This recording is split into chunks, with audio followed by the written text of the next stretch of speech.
저는 여자가 사랑한 여자들이라는 책을 쓴 이혜지라고 하고요.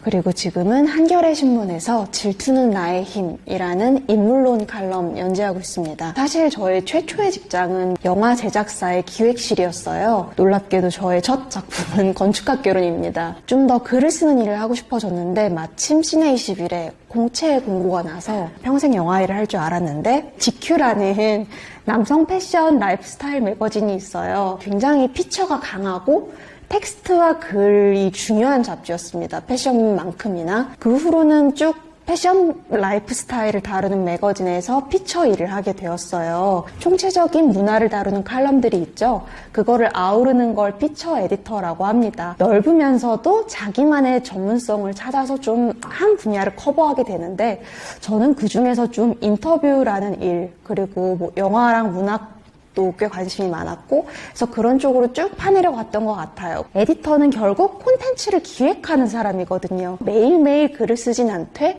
좀 더 롱텀 콘텐츠를 만든다. 근데 또 한편으로 디지털 에디터들은 매일매일 올라가는 쇼츠, 릴스 이런 것들을 만듭니다. 그래서 에디터의 자질이란 트렌드에 빠른 것이 우선입니다. 이제 문화 트렌드 독해를 잘 하셔야 되는데요. 수많은 뉴스들 그리고 SNS로 빠르게 소식을 접해도 독해력이 없으면은 이걸 자기만의 콘텐츠로 소화하고 콘텐츠로 재생산시킬 능력을 가지기는 좀 어렵겠죠. 그래서 이제 독해를 잘 하려면 저희가 첫 번째로 가져야 할 것이 자기만의 관점을 가져야 한다라는 조금 뻔한 말인데요. 어떻게 보면 편견을 갖는 것일 수도 있어요. 유튜브도 뭐 인스타도 AI에 기반해서 여러분들이 좋아할 만한 것들을 큐레이션해서 여러분들을 피드 속 세계에 이제 가둬둡니다. 정말 확증 편향을 갖기 쉬워요. 그렇다고 그게 나쁘다고만 말하고 싶진 않습니다. 왜냐하면 자기가 꾸린 어떤 취향의 세계에서 그걸 깊게 디깅하고 나와 취향이 비슷하고 의견이 비슷한 사람들과 같이 의견을 나누는 그런 공간이 되기 때문에 나의 관점을 수립하는 데 도움이 돼요. 하지만 그 타임라인 안에서 벗어날 때도 있어야 된다는 게 제 말입니다. 최대한 우리가 도태되지 않으려면 입체적으로 사안을 볼 필요가 있고 그 편견 밖과 장벽 밖에서 어떤 일들이 벌어나고 있는지 그리고 여러분들의 그 편견에 맞서서 또 다른 어떤 편견이 반작용하고 있는지는 충분히 살펴보아야만 우리가 문화 콘텐츠를 제대로 독해할 수 있다는 말씀을 드리고 싶은 거예요. 이 세 가지 질문을 스스로에게 해보라고 말씀드리고 싶어요. 무엇이 아름다운가? 무엇이 강한가? 무엇이 웃긴가? 정답이란 건 당연히 없습니다. 여러분 각각마다 고유의 답을 찾아 나가야 되고 그 다음에 문제는 어떻게 콘텐츠를 큐레이션 할 건가의 문제입니다. AI는 여러분들이 여태까지 봐온 경향성에 의거해서 이런 걸 계속 좋아하겠지. 하지만 에디터는 기존의 데이터를 기반으로 한 게 아니라 비전을 보고 미래를 보고 추천해 드릴 수 있는 거예요. 결국은 이제 자기 보이스를 만들어야 된다라는 이야기를 드리고 싶어요. 여러분의 취향이 남들이 보기에 되게 탐나도록 이제 만드는 게 굉장히 중요한데 그거에서 제일 중요한 건 사실 내가 선두주자냐 이게 대세다 라고 했을 때 쫓으면 너무 늦어요. 남들은 다 이거 별로라고 하는데 나는 이거 좋다 이런 거 하나씩 있지 않아요? 남들은 이거 다 좋다던데 나는 이거 비호감이야 싶은 것들 있죠. 그런 거에서 여러분들의 기획을 찾아낼 수 있는 거예요. 용기를 가지고 먼저 치고 나오려면 남들과 나의 차별성이 무엇인지 그 의제를 꺼내고 그 기획을 꺼내는 데 있어서 두려움을 갖지 마세요. 왜냐하면 욕은 먹을 수 있어요. 처음엔 누구나. 팔로워가 많으면 안티도 많습니다. 겁 없이 여러분의 취향을 믿어보세요. 그 다음에는 이제 나의 타깃이 무엇인지 확인을 해야겠죠. 저는 모든 대중을 사로잡을 필요도 없거니와 그런 건 가능하지도 않다고 말씀드리고 싶습니다. 우리는 되게 핀포인트로 타겟팅을 해야 돼요. 저는 뉴스를 정말 많이 읽습니다. 어쨌든 내가 늦으면 안 된다는 신념이 있기 때문에 뭐 릴스, 쇼츠 다 보고요. 밈 같은 거 다 보고요. 그리고 언더그라운드에 있는 의견까지도 다 좀 살펴보려고 하는 편이에요. 제가 가지고 있는 좀 날카로운 의식이 있다면 그것과 공명하는 사람들이 있는지를 체크를 하고 그들에게 소구될 만한 타겟을 합니다.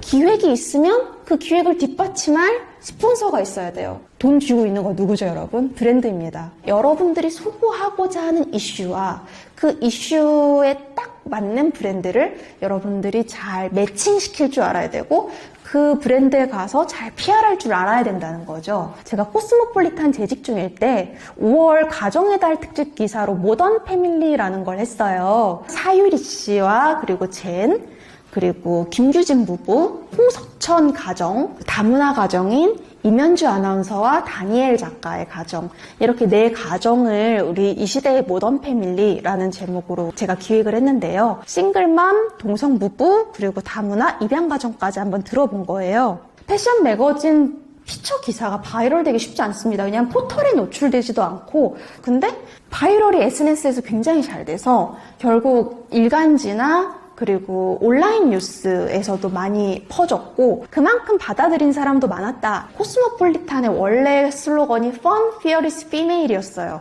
웃기고 겁없는 여자들. 이런 멋진 슬로건이 있는데 왜 안 쓰고 있지? 해서 제가 매달 Fun, Fearless Female 꼭지를 만들었어요. 이거를 지면으로만 놓기는 아깝다. 사실 돈이 되는 건 오프라인이에요, 여러분. 처음 시도했던 건 FFF 파티였어요. 용감한 여자들의 밤이라고 해서 제가 어떤 브랜드를 가져왔냐면 디아지오라는 브랜드가 조니워커, 도놀리오 여러 가지 술 브랜드를 가지고 있는데 그 중에서 테킬라 브랜드인 도놀리오를 좀 띄워야 돼서 예산이 있던 상태였어요. 식사와 술을 전부 협찬을 받고 그리고 우리가 매체비도 받았어요. 우리가 도놀리오 홍보해 주는 거잖아요. 각 문학의 전반에 용감하고 겁없고 재밌는 여성들을 부른 거죠. 근데 만약에 제가 도놀리오를 엮지 못했겠죠. 그러니까 브랜드가 없으면 솔직히 말해서 이제 콘텐츠를 아무리 삐까번쩍하게 기획을 해도 스폰서를 구해야 합니다, 여러분. 그리고 왜 여성들의 네트워킹하고 인파워링하는 자리가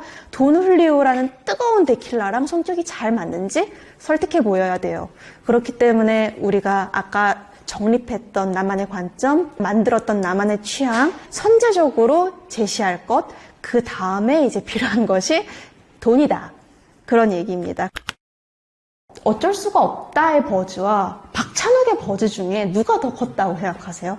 어쩔 수가 없다라는 영화적 의미보단 박찬욱의 신작이 어땠나 한번 보자 라는 사람들의 마음이 더 컸던 것 같아요. 사람들은 결국 좋은 걸 보면 그걸 만들어낸 사람을 궁금해하게 돼 있어요. 그렇다면 우리는 사람에게서 충분히 콘텐츠를 가져올 수 있다는 얘기예요. 우리는 결코 타인을 알 수 없습니다. 결국 인터뷰란 그 사람의 진가를 대중들에게 보여주겠다가 아니라 나라는 관점과 나라는 캐릭터 해석으로 본 그 사람을 각색해서 다듬어내서 윤색해서 대중들에게 보여주고 그 인터뷰의 본인에게도 나한테도 이런 면이 있었구나 를 상기하게 해주는 인터뷰가 좋은 인터뷰어라고 생각합니다. 우리에게 있는 건 편집권.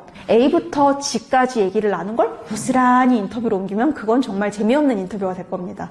근데 그걸 굉장히 리듬감 있고 하나의 서사로 직조해낼 수 있는 편집권이 에디터와 기자에게는 있다는 거죠. 인터뷰어로서의 자아를 드러내는 정도의 문제. 정보 전달성 인터뷰가 있고 대화처럼 써놓는 인터뷰도 있단 말이에요. 내 인터뷰어로서의 자아가 아예 드러나지 않으면 그건 좀 심심해요. 그런데 너무 인터뷰어가 자기 과시적으로 나올 때가 있어요. 저는 그런 걸 굉장히 느끼하다고 표현합니다. 나를 매개로 해서 이 인터뷰와 대화하고 있다라는 인상을 줄 수 있게끔 하는 인터뷰어가 좋은 인터뷰라고 생각합니다. 서강준 인터뷰 한번 보여드릴게요. 1, 2년 주기로 붕업이 되는 인터뷰인데 그만큼 이게 소구가 됐던 건 여러분들에게 대화하는 느낌을 주었기 때문이라고 생각하고 그리고 서강준이라는 스테레오타입이 있었던 잘생기고 약간 이런 배우를 이 사람 되게 내향인이고 아웃사이더래? 라는 시각에서 보게끔 한 화보도 저는 그래서 좀 뱀파이어 컨셉으로 찍었어요. 첫 질문을 저는 이런 식으로 시작해요. 눈이 묘하네요. 어릴 때부터 그랬냐, 야행성이냐 에서 이제 내향인이라는 걸 제가 발견한 거죠. 그래서 이렇게 자연스럽게 외로움에 대한 이야기로 넘어갔고 그리고 배우니까 당연히 배우에 대한 얘기를 해야죠. 업에 대한 얘기. 연기의 즐거움과 외로움과 고통에 대해서 얘기했고 좋은 인터뷰는 좋은 대화 상대다. 제가 어쨌든 리스너로서의 태도를 보인다고 생각했기 때문에 평소에는 안 꺼내왔던 것을 꺼냈겠죠. 눈 맞춤도 굉장히 중요하게 생각하고 들어준다는 제스처, 태도, 비언어적인 대화도 굉장히 중요하다고 생각합니다. 또 제가 정말 빨리 했던 인터뷰가 있습니다. 그레타 거윅이 딱 15분 동안만 하실 수 있대요. 영화를 만드는 기간이 평균 3, 4년 소요가 되기 때문에 만들 수 있는 영화 개수가 얼마 남지 않았다는 거예요. 마감에 쫓기듯 일을 해야 된다는 거죠. 저는 그때 진짜 충격을 받았어요. 왜냐하면 이렇게 할리우드에서 높은 자리까지 가셨는데도 1분 1초 시각을 다투면서 내가 한 편이라도 영화를 다 할 수 있을 셈을 하고 있었던 거예요. 저는 정말 이분과의 대화를 하고 큰 충격을 받고 돌아와 빨리 회사를 그만둬야 되겠다라는 다짐을 했습니다. 여러분들이 열과 성을 다해서 지금 이 청춘을 불태우면서 할 수 있는 시간이 생각보다 길지 않을 수도 있다. 기술은 정말 빨리 대체될 수 있다고 생각합니다. 저는 결국 자기의 목소리를 가진 사람이 대체되지 않는다라고 생각해요. 간단한 단신이나 스트레이트 뉴스는 지금도 AI가 쓸 수 있어요. AI가 오피니언 쓸 수 없겠죠. 뭐 아주 먼 미래는 몰라도 지금 당장은 그렇다고 생각해요.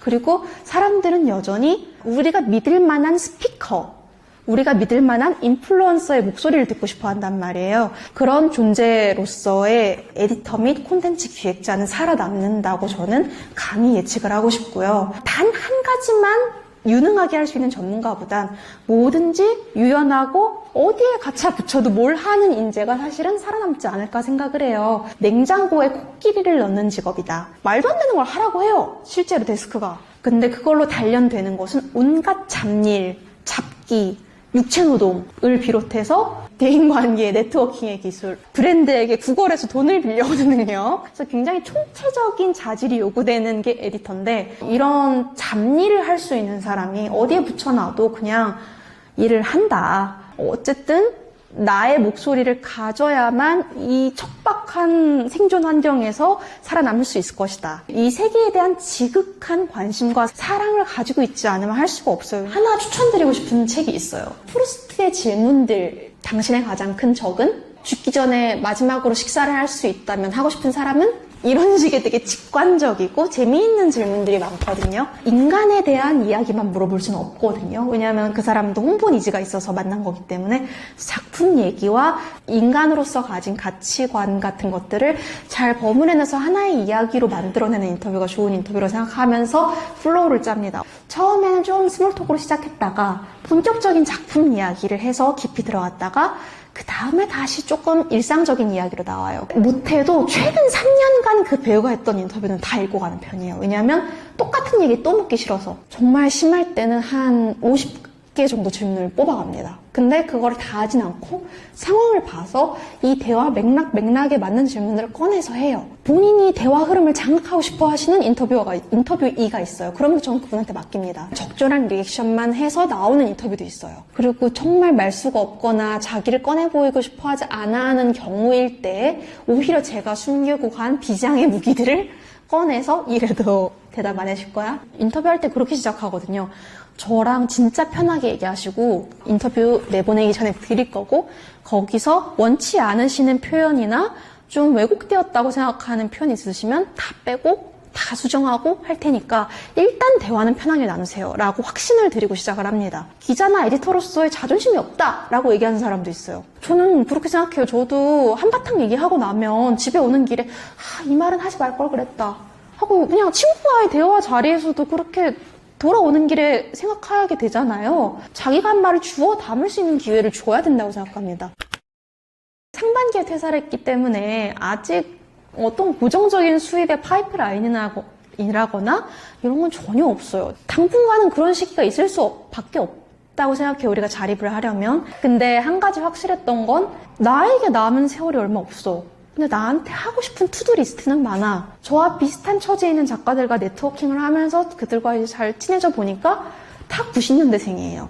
88년생이거든요, 저는. 차라리 빨리 나오는 게 좋지 않았을까? 라는 생각도 저는 합니다. 많이 배워나가려고 하고 있고요. 저는 모든 매체에 열려 있어야 된다고 생각해요. 모든 콘텐츠 기획자들이. 언젠가 지면이 정말 몰락하게 되면 저도 영상으로 넘어가는 것도 고려해 봐야 하지 않을까 생각을 하지만 저의 업은 글이라는 생각은 있기 때문에 최대한 그 글이 가라앉지 않도록 더 노력하고 싶습니다.